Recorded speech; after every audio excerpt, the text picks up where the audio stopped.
calculer l'aire d'une pyramide à base régulière. Donc, les faces latérales sont toutes pareilles puisque la base est régulière. Ici, notre base régulière est un carré.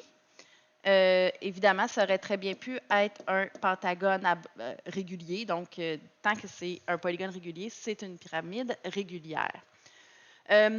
Donc, comparativement à l'aire d'un prisme, bien, ça va être l'aire d'une base plus l'aire latérale. Et la base, bien, c'est selon. Donc, ici, c'est un carré, donc l'aire de la base, je vais prendre la formule de l'aire du carré, mais si j'avais eu un pentagone régulier, bien, j'aurais pris can divisé par 2 pour l'aire de la base selon la base.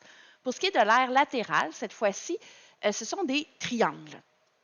Alors, les faces latérales sont composées de triangles et on sait qu'un triangle, on doit faire base fois hauteur divisé par 2. Donc, le triangle est ici.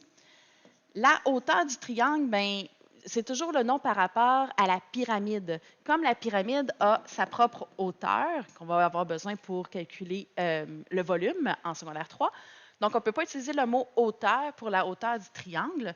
Alors, ici, on utilise AP pour apothème de la pyramide. Alors, AP veut dire apothème de la pyramide, ce qui est pour nous la hauteur du triangle. Alors, l'aire latérale, ça va être le périmètre de la base fois la hauteur, mais comme ce sont des triangles, il va falloir diviser par 2 cette fois-ci. Alors, j'y vais. C, la mesure du côté de la base est de 6. Attention, ce sont des décimètres cette fois-ci, 6 décimètres. Plus le périmètre de la base, bien, c'est 6 fois 4, ou 4 fois le 6, fois la hauteur du triangle. Excusez, j'ai écrit hauteur du triangle, mais c'est apothème de pyramide. Justement, il ne faut pas faire l'erreur.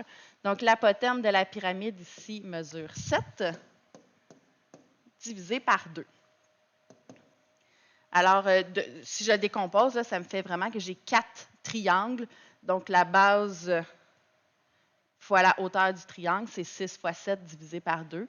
Mais je l'ai tout mis ensemble, périmètre, c'est plus facile de retenir puisque c'est près de la même formule de périmètre de la base fois hauteur, vu que ce sont ici et dans le prisme périmètre de la base fois hauteur, ce sont des rectangles, je ne divise pas par 2.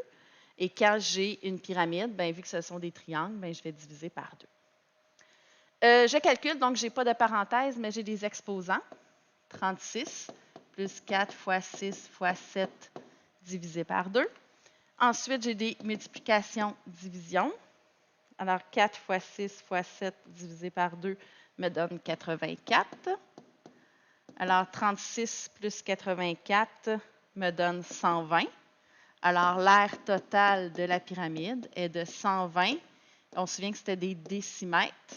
Alors, décimètres carrés pour l'aire de cette pyramide à base régulière qui est un carré. Je vous rappelle que si j'avais eu un polygone régulier, je n'aurais pas pris C au carré, j'aurais pris can divisé par 2. Évidemment, si j'avais un triangle équilatéral, j'aurais pris base fois hauteur divisé par 2 pour la base.